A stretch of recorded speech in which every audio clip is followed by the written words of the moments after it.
Yeah, I used to be a painter several years ago, and I did it for. I started when I was still a teenager in high school.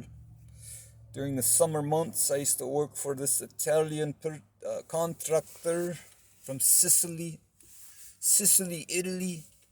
He taught me how to paint. Then I worked with this Greek guy who taught me to hone in on some skills, and further on for other employers who added a little bit to the stew and stirred in more ingredients, and I became better at it, and I decided to become a contractor after so many years, and studied for the contractor state board license, and got my insurances and titles and bonds and permits and all that to be legal, totally legal.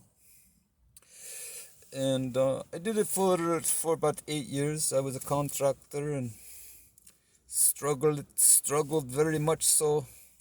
Worked 7 days a week, round the clock, day and night. I did my night work for commercial, and I did my days. I worked days for residential.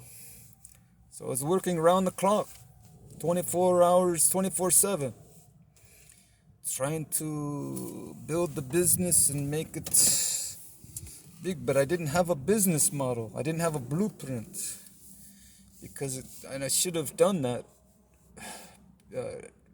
Talk to some counsel to help me put together something that was sustainable. But I never did. I tried to do it all myself. I should have hired some help. But I never did. I tried to micromanage it.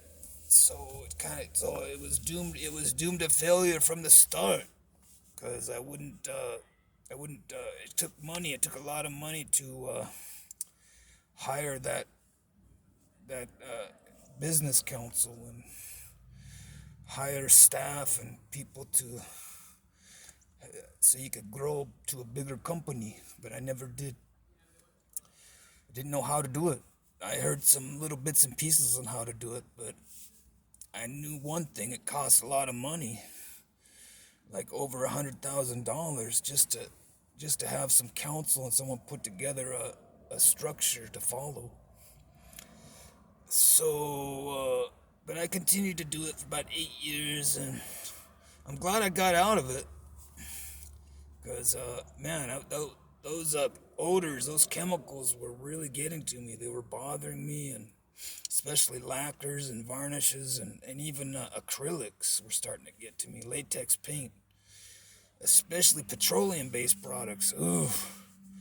So the EPA had lowered the VOC. They cracked down on VOCs, which is volatile organic compounds, to reduce them from like 300 down to like 100. But the problem is, though it's more environmentally friendly, the products are inferior. They no longer have those really strong binding agents and really high quality, long lasting properties. It was greatly diminished when they lowered the VOCs, the EPA, and so plus it raised the prices. It used to be like $20 or so for a gallon of high quality paint, and now it's like 50, 60, $70 for 1 gallon of supposed high quality paint.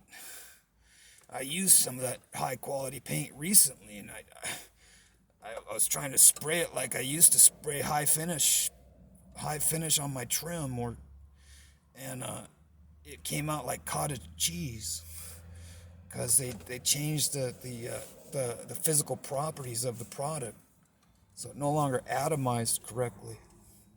When it comes out of the sprayer, I used to use these series of filters and orifices that reduced the paint so it would come out as a fine spray. But now it comes out like string cheese. It's terrible for coffee. String cheese. So yeah, but you have to look at the total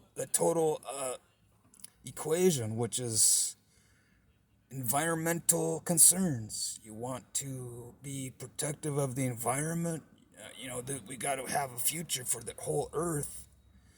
And I don't know if China has started to be concerned about their air pollution with all their factories unleashing all these toxins and pollutants for their citizens to breathe, and their plants and animals are affected by all their noxious, toxic gases.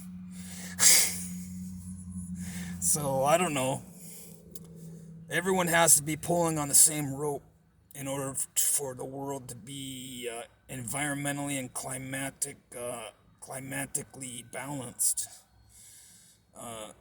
Because we don't want to deplete the ozone layers with all these different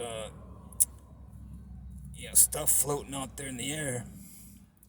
Clean products, sustainable products, and people-friendly products, and just products that are superior.